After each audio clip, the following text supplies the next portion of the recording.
నమస్తే అందరికి. ఎట్లున్నారు అందరూ? కొత్త హెయిర్ కట్ ట్రై చేసిన. ఎట్లాగో బల్కింగ్‌లో ఉన్నా అని చెప్పి కొంచెం మస్కులర్‌గా కనబడతామని చెప్పి బస్ కట్ ట్రై చేసిన. పర్లేదు బానే ఉంది. ఇంతకుముందు కూడా చేపించుకున్న చాలా సార్లు. కాకపోతే ఇప్పుడు కొంచెం ఎక్కువ కాన్ఫిడెన్స్‌నిస్తుంది. ఎందుకంటే ఈ బస్ కట్ అందరికి సెట్ కాదు. ఎవరైతే మస్కులర్‌గా కొంచెం బల్కీగా ఉంటారో వాళ్ళకి సెట్ అయితది. ఇదే style through out the bulk maintain చేయాలనుకుంటున్నా. కాకపోతే ఈ బస్ కట్ ఏందంటే వీక్ ఒకసారైనా సెట్ చేస్తా ఉండాలి. ఎందుకంటే కొంచెం ఎయిర్ పెరిగినా అంత లుక్ ఉండదు. వీడియోస్‌లో కూడా మంచిగా వస్తుంది బస్ కట్. మన స్ట్రెంత్ గురించి మాట్లాడాలంటే మెల్లమెల్లగా స్ట్రెంత్ చాలా పెరిగింది. ఇప్పుడు మీరు చూస్తుంటే 80 కేజీస్ తోటి ఇంక్లైన్ బెంచ్ ప్రెస్. నేను 100 కేజీస్ పీఆర్ కూడా normal flat bench press hit చేసిన. నా ఇన్‌స్టాగ్రామ్ స్టోరీలో కూడా పెట్టిన. ఇక మెల్లమెల్లగా అదే ప్రోగ్రెస్ చేయాలి. 110 దాకా తీసుకెళ్ళాలి. అట్లాగే స్క్వాడ్, బెంచ్, డెడ్ లిఫ్ట్ ఈ మూడిట్లో బాగా ఇంప్రూవ్ అవ్వాలి. చూస్తే మీరు ఇంక్లైన్ డంబుల్ 30 కేజీస్ తోటి నేను టెంపో ఎప్పుడు మిస్ చేయను. టెంపోతోనే వెయిట్స్ పర్ఫామ్ చేస్తాను. ఎందుకంటే టెంపో చాలా ఇంపార్టెంట్. మైండ్ మజిల్ కనెక్షన్ పెంచడానికైనా లేదంటే వెయిట్స్ మీద కంట్రోల్ పెరగడానికైనా టెంపోతోనే పర్ఫామ్ చేయాలి. అప్పుడే మన మజిల్ బిల్డింగ్ చాలా హెల్ప్ అవుతుంది. ఈజీగా 15-20 రెప్స్ ఈజీగా వచ్చేసినాయి 30 కేజీస్ తోటి. Next set top set 35 kgs తోటి చూడండి ఎంత ఈజీగా వస్తుందో. ఇంతకుముందు ఎవరైనా సపోర్ట్ తీసుకొని లిఫ్ట్ చేస్తుండే. కాకపోతే ఇప్పుడైతే ఈజీగా నా అంతలా నేనే లేపుకుంటున్నా వెయిట్స్ని. ఇదే ప్రోగ్రెసివ్ ఓవర్లోడ్ అంటే. బల్కింగ్లో ఆబ్వియస్గా కొంచెం అడ్వాంటేజ్ ఉంటుంది. నేను దాన్ని ఫుల్ ఫ్లెడ్జ్గా యూటిలైజ్ చేస్తున్నా నా బల్కింగ్ని. 40 కేజీస్ తోటి కూడా ఇంక్లైన్ డంబుల్ చేసిన. ఇన్స్టాగ్రామ్ స్టోరీలో పెట్టిన. హెవీ కాంపౌండ్ లిఫ్ట్స్ అయిపోయిన తర్వాత ఐసోలేషన్ చెస్ట్ కోసం ఫ్లైస్. నేను ఐసోలేషన్స్ మీద ఎక్కువ వెయిట్స్ తీసుకోను. మోడరేట్ వెయిట్ తోటి ఎక్కువ రెప్స్ కొట్టడానికి ట్రై చేస్తాను. నార్మల్గా కాంపౌండ్ మూమెంట్స్ తోటి డంబుల్స్, బార్బుల్స్ తోటి ఎక్కువ వెయిట్స్ తీసుకుంటాను. కానీ ఇట్లా ఫ్లైస్ మూమెంట్లో కానీ ఐసోలేషన్ మూమెంట్స్లో నేను ఎక్కువ వెయిట్కి పోను. చూడండి ఇక్కడ 20 రెప్స్ స్టిల్ ఫెయిల్యూర్ దాకా మంచిగా ఐసోలేట్ చేస్తాను. మోడరేట్ వెయిట్ వేసి ఐసోలేట్ చేస్తాను. నా టార్గెట్ ఐసోలేట్ చేయడం ఉంటుంది ఐసోలేషన్స్లో.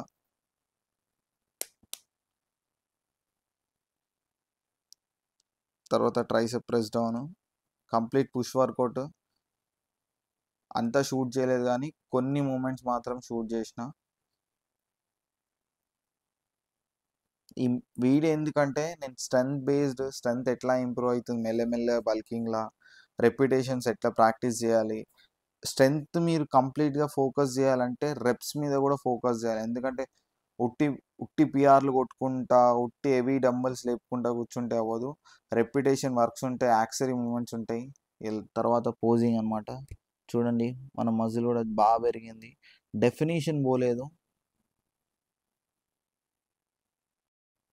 ఇంకా షాపింగ్కి వచ్చేసినాం. ఇక బస్ కట్ చేయించినాం కదా, దాని తగ్గట్టు కొన్ని టీషర్ట్స్ తీసుకోవాలి. ఎందుకంటే నార్మల్గా షర్ట్స్లో అంత లుక్ ఉండదు బస్ కట్కి. ఎక్కువ మ్యాక్సిమం టీషర్ట్ చేస్తే కొంచెం మస్కులర్గా కొంచెం ఎలివేట్ అవుతాం. మనకి ఫ్యాషన్ అంటే చాలా పిచ్చి. ఎక్కువ వేరియస్ బ్రాండ్స్ షాప్ చేస్తూ ఉంటాం. జనరల్ టీషర్టే కాబట్టి వెస్ట్ సైడ్లో దూరిపోయినా తీసుకుందామని ఫస్ట్ ఈ యాష్ కలర్ టీషర్ట్ ట్రై చేసిన. ఓకే కొంచెం ఓవర్ సైజ్డ్ అయినట్టు అనిపించింది. అంత ఫిట్టింగ్ లేదు అనిపించింది. బట్ ఓకే కింద మాత్రం ఓవర్ సైజ్డ్ అనిపించింది. ఇక్కడ ఫ్లెక్స్ చేసినప్పుడు కాదు, ఇక్కడ నార్మల్గా కొంచెం లూజ్ ఉంది. తర్వాత ఇక కొంచెం సైజ్ డౌన్ చేసిన. ఇక ట్రయల్ రూమ్లో వెయిట్ చేస్తున్నా, చాలా టైం పట్టింది. నేను చూడండి ఈ బ్లాక్లో అయితే ఆబ్వియస్గా మనం బ్లాక్లో బాగుంటాం. ఎందుకంటే మస్కులారిటీ ఉంటుంది కాబట్టి. మీరు నార్మల్గా చూసినా అర్థమైపోయి ఉంటుంది. నేను బ్లాక్స్ వేస్తే కొంచెం కాన్ఫిడెంట్గా కనబడతాను. తర్వాత ఈ లైట్ పింక్ కలర్ది కూడా తీసుకున్నాను. ఈ టీషర్ట్ కూడా చాలా బాగుంది. అందరికీ సూట్ కాదు బస్ కట్. కొంచెం దాన్ని రాక్ చేయగలగాలి. దాని తగ్గట్టు కూడా డ్రెస్సింగ్ వేయాలి. మీరు నార్మల్గా చేపించేసినామా హెయిర్ కట్ అంటే కాదు. అయిపోయింది, షాపింగ్ అయిపోయింది. తీసేసుకున్నా 3 టీషర్ట్స్ తీసుకున్నా. ఇంకోటి మెయిన్ థింగ్ షాప్ చేయాలి. ఆకలిస్తుంది నాకు. Weekly 2 cheat meals. మీరు ఒకటే అనుకుంటున్నారు, కాకపోతే 2 చీట్ మీల్స్ ఉంటాయి వీక్లీ. బల్కింగ్లో ఉన్నా కాబట్టి కంప్లీట్ అడ్వాంటేజెస్ తీసుకుంటున్నా, ఫుడ్ విషయంలో అయినా సరే, స్ట్రెంత్ విషయంలో అయినా సరే.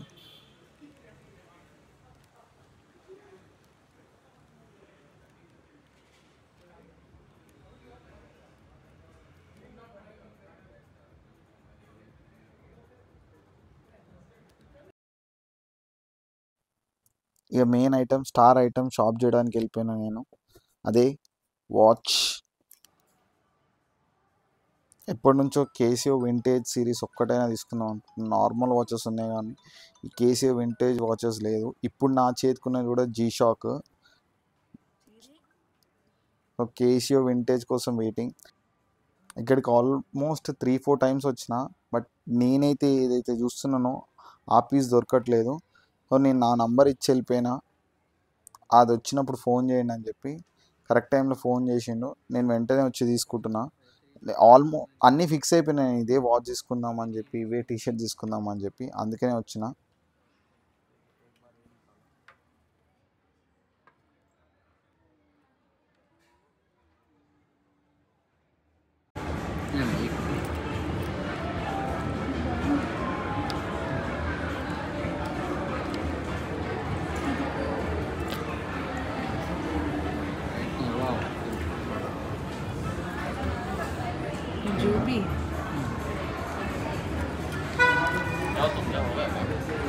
वारंटी ले दिया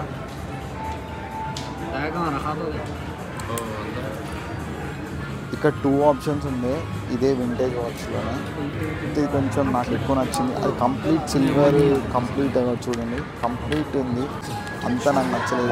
కొంచెం బ్లాక్ वारंटी 2 years ఫినిషింగ్ కూడా వచ్చింది కాబట్టి ఇది పర్ఫెక్ట్ అనిపించింది. కాకపోతే అన్ని అవుట్ఫిట్ మీదకి బ్లెండ్ అవ్వదు, కొన్నిటి మీద బ్లెండ్ అవుతుంది. నా దగ్గర ఉన్నాయి అట్లాంటివి కాబట్టి తీసుకున్నాను. మీరు కూడా మీరు ఏది తీసుకున్నా మీ మిగతా అవుట్ఫిట్ మీద బ్లెండ్ అయితేనే తీసుకోండి, అప్పుడే బాగుంటుంది. నెక్స్ట్ డే ట్రెక్కింగ్కి వెళ్ళిపోయినాం.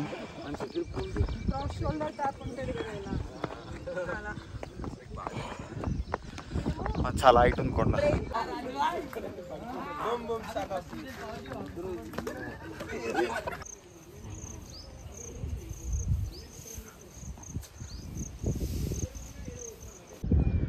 కనిపిస్తుంది ఆ కొండెక్కి దిగి మళ్ళీ ఈ కొండెక్కి మళ్ళీ ఒక బాస్ బ్యాక్ సైడ్.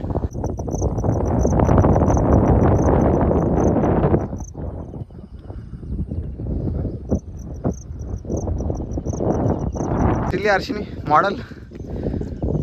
అయ్యో,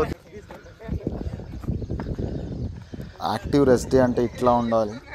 నార్మల్గా జిమ్లో చేస్తూ ఉంటాం కదా, బోర్ ఫీల్ అవుతాం. అప్పుడప్పుడు ఇట్లా సండే వీక్లీ వన్స్ అయినా ఇట్లాంటి ట్రెక్కింగ్స్, ఇట్లాంటి అవుట్డోర్ యాక్టివిటీస్ ప్లాన్ చేసుకోండి. మీకు కూడా ఫిట్నెస్ ఎట్లా అంటే కాంప్లికేట్ చేసుకోకుండా ఎంజాయ్ చేస్తున్నట్టు ఉండాలి ప్రాసెస్. మంచి టీంని మెయింటైన్ చేసి ఇట్లా వెళ్తూ ఉండండి.